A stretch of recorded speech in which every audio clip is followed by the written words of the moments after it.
this meeting. Few days after the onboarding of commissioners, permanent secretaries, and other government appointees to deepen understanding of the time is now vision and mission. Next is the Plateau Elders Forum, at the instance of Governor Mutfwang as part of efforts to unite and deepen citizens' engagement. Enumerating some of the challenges his administration met on ground, the governor itemized some efforts made by his administration, having spent 2 months plus in office. As at the briefing I received this morning, we have been able to pay up to 70% of the salaries in May.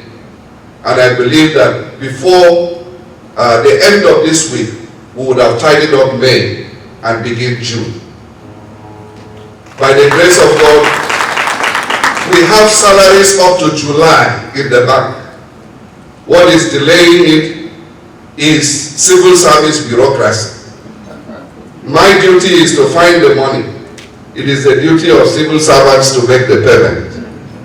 We mobilized the tractors in the ASTC, and I think they mobilized close to 30 tractors and cultivated close to 900 hectares of land. In the next 2 to 3 weeks, it's not going to be any hidden thing, because Operation Rainbow is duly licensed by the federal government, and therefore we're going to make it fully operational and ensure that they perform their duty of protecting the respective communities.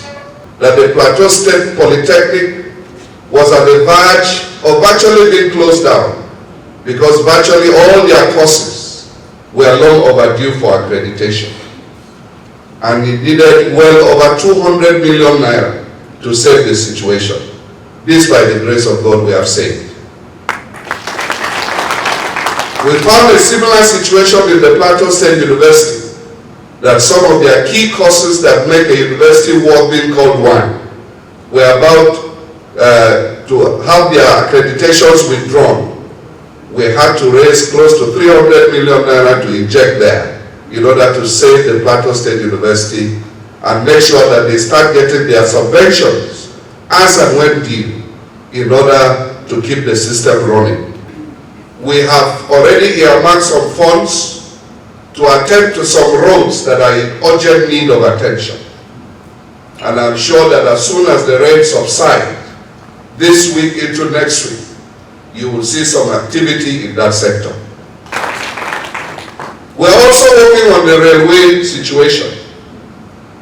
We have gone advanced in talks with the Nigerian Railway Corporation to at least resuscitate the railway track between Bukuru and Jos. He clarified that local government intervention is not about politics, but a priority due to advice from the 9th House of Assembly.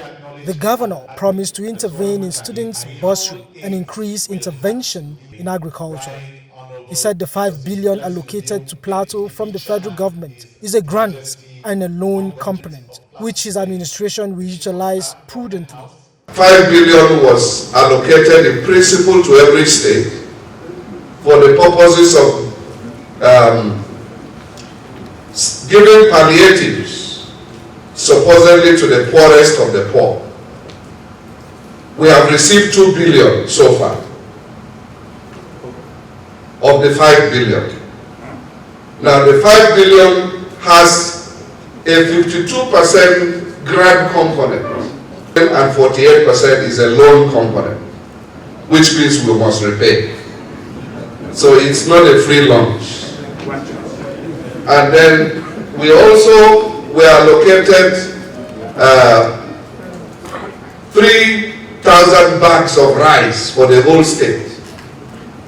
Now, but part of the 5 billion, we are mandated to use 1 billion to buy rice locally.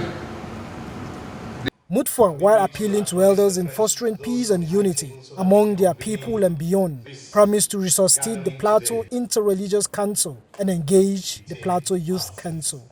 Earlier, Secretary to the Government of the State, Samuel Jato, said input of elders in bringing the vision of the time is now is critical.